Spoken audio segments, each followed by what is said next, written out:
everybody. It's Cheri Dotterer here at Tier 1 Interventions Podcast. I'm here today with Jonily Zupancic, and we are in class today with a live group of ladies and gentlemen who are learning about the Mastery Math method. So I'm going to let Jonily talk, and if there's any intervention that I want to add to the puzzle, we will do. But for now, I'm signing it all over to Jonily, and let us learn a little bit about mathematics, girl. Y'all, this is Jay-Z. I'm Jonily Zupancic. I'm your math specialist, your main mathineer. If you are listening to this podcast or you're watching this podcast on YouTube, I want to give a disclaimer and a warning.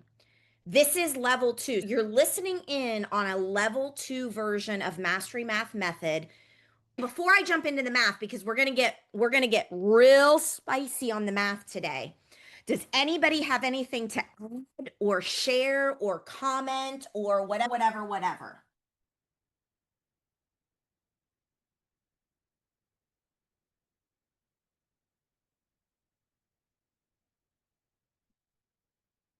The podcast is still on. I know there was a little pause, but I think it's important. Even if you're listening to the podcast, one of the great instructional strategies is wait time. So I'm going to ask again, I'm going to wait again, and I'm going to give double wait time. So anybody listening here live, do you have anything to add? Any questions? Any words of wisdom? Any thoughts? Go ahead. Put them in the comments. If you're on the podcast, put them in the comments. We will respond. It may take us a couple weeks because we don't check the comments every day, unfortunately. I just don't have the time. But put your information in the comments. We will get back to you. You know what, Cheri? I always forget about this. You are so good. I love you so much. And I'm going to reiterate that. If you're listening on a podcast or you're watching the podcast on YouTube, I've already said and subscribe. But now it's even more important to comment and start the conversation. Start the conversation and comment to each other. Even if Cheri and I don't get in there to respond, create your own community there. Get the comments going. Say stuff. If you're tired of this too, then say it. Now, I do have to give another disclaimer. Let's try to be as positive as we can. So I think that just being a B and being negative and that hasn't changed anything. We see that all the time on socials. And we continue to do that, and it's not changing anything. It's like when students, they have bad behavior in schools, and then we give a detention and we call home and we do this and we do that. We have to ask ourselves, did any of it change the behavior? Did any of it change the behavior? And if the answer is no, then we have to do something that's going to change the behavior. So don't just get online and throw out your complaints about the school system, okay? Nobody wants to hear that. Let's have good, positive energy and real conversations about strategies and techniques that can actually make a difference and make changes. Kirk, talk to us. I don't know if I can now because he told me not to be negative. Hey, you do you, Kirk. Come on, just you do you. Go. My point is there is a lack of quality math teachers, and it's not a lack of quality teachers. It's a lack of teachers who have been trained to teach math well. Okay, so I'm not knocking teachers and no individual districts. I think the public school system is not a good system. I think I'm a big supporter of homeschooling, and I think we need to talk not just about teaching math differently, which is absolutely needed in step one, and I'm a huge supporter because that's my business. I teach math differently than it's taught in public schools because not everybody learns the same way. It's not that they aren't good teachers. It's not that it's not a good curriculum, just not all students learn the same way. It's nobody's fault, neither good nor bad, but there needs to be an alternative way to teach math that those students do understand and do learn. And that's my business. And that's, I think, for anybody listening who wants to leave the public school and do their own thing, there is a huge market out there, a huge market. and just do things differently than public schools and people will pay you. That's been my experience. And you know what, Kirk? I have to say, you follow me, I follow you, but we are actually competitors in business. Because if No, we everybody can't be learns the competitors. We are what? not competitive. We cannot be competitors. No, we're collaborators, but the point is, if everybody does the Mastery Math method in math classrooms everywhere, Yeah. then Then I Kirk, would as be out far of a as your job. tutoring part, kids Yeah. won't need it anymore. And that's what Exactly. we want. And that's the goal. Yes, absolutely. We're not competitors. We're working for the same thing. Yep.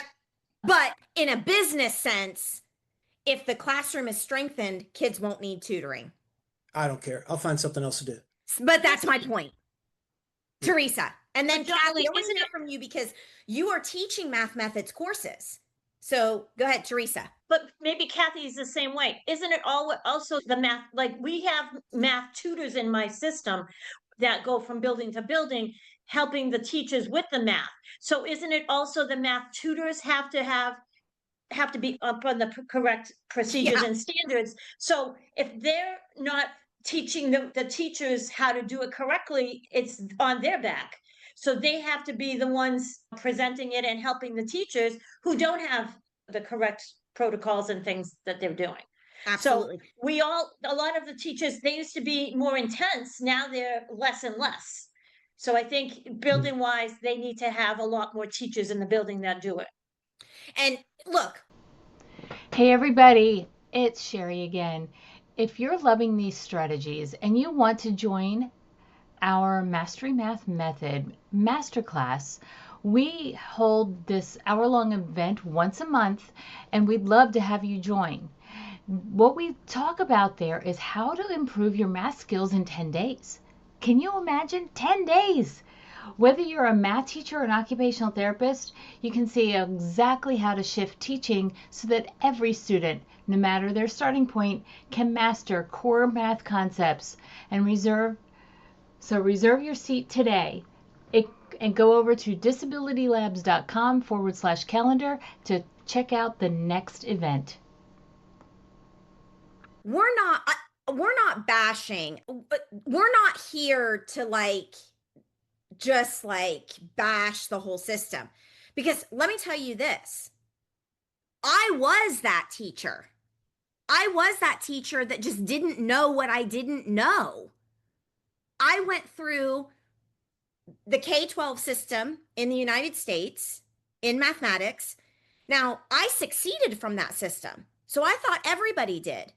But then in 1999, I started teaching 8th graders mathematics, and I thought I was the most brilliant, best teacher. I was teaching great lessons. And then I would assess the students, and 2 weeks into my first year of teaching, I realized kids are not learning as a result of what I thought was my best instruction. And then I took it upon myself to start a journey of learning and growth and thinking counterintuitively about what these kids need. I was that teacher. And it wasn't my fault. I'm a product of my system. But that's what we're talking about here. We need to change the system. And Kathy, would you like to speak? I don't want to call you out. Okay, good. Kathy, you have the system right in the palm of your hands. I teach undergrads how to teach math. So I teach math methods. And for years, it was just, again, the definition of insanity. We kept doing the same thing and expecting achievement to happen and all of that. And you have to start there before they become teachers so that they understand there's a better way to do this, because math teachers, more than any other type of teacher, we tend to teach math as we were taught. Because again, Jonily, as you said, if we're math teachers, we're mathy. We get it. And we learned that way. So that must be the best way to learn. I was the exact same way. And you can't really understand why someone didn't. So you start looking for excuses. And then the excuses build, and the high school teachers blame it on the middle school teachers, and the middle school teachers blame it on the elementary school teachers, and then the pre-K teachers, and it goes on, and the system doesn't get better. So we have to start there and expose our teachers, let them know there is a better way, and there is hope for the future that way. And then tutors in the schools, I've been in the K-12 schools as well as tutoring on my own, but the tutors sometimes are, again, a victim of the system, because maybe if kids aren't getting it in the regular classroom, they have an intervention period or they have something else where that teacher instructs just like the classroom teacher. And if they just say it a little louder or a little slower, but it's the same thing. And if the kids didn't get it then, now sometimes a second exposure is good because that will reiterate what they learned. But oftentimes it takes a lot more. And that's where, if we as teachers do not continue to improve and learn new methods and learn new strategies, it's never going to change. So we have to do that. Spicy Natalie. Well, I just want Let's to. go, girl. I'm feeling very spicy, but more passionate. I'm feeling very passionate today. I was just thinking, like, the being willing to learn, and piggybacking on what Kathy said, we got to get these teachers early. I've said it so many times, lucky enough to start in this method as a student teacher, and even I'm still learning and growing and leveling up, and that's my big goal this year. But we have, I think, 8 new teachers to our building, but I think 6 of them are fresh out of college, and their energy is amazing. They're bright and shiny. And I think just like we school it out of kids, it gets schooled out of us. We become so jaded and cynical by like year 2 or 3. It's, oh, this what's the new thing this year? Oh, that'll last a year. We school it out of ourselves. So I'm seeing these like bright, shiny new teachers, and their energy is everything, and I'm riding that wave. But I'm feeling this, like, how do we get them now? How do we get them? And they're not all math teachers, but we happen to have one teacher that was a FEEP student in my classroom 3 years ago. No. And I'm just like bubbling over with energy and her enthusiasm and seeing where we can go. But I'm just feeling this passion, like, we got to get them in Kathy's situation before they get out in their student teaching, before they get jaded. We got to bring them in. We've just seen how teaching is not only about content, but about the moral obligation we carry as educators to give students the very best. What if we could take that same curiosity and weave it into stories students already love? That's where we're heading in the next episode, how storytelling transforms abstract math into memorable, meaningful learning. Until then, remember, every student deserves the chance to see themselves as a mathematician. And as Cheri and Jonily say, go be awesome, go be brilliant, for you were put here for such a time as this.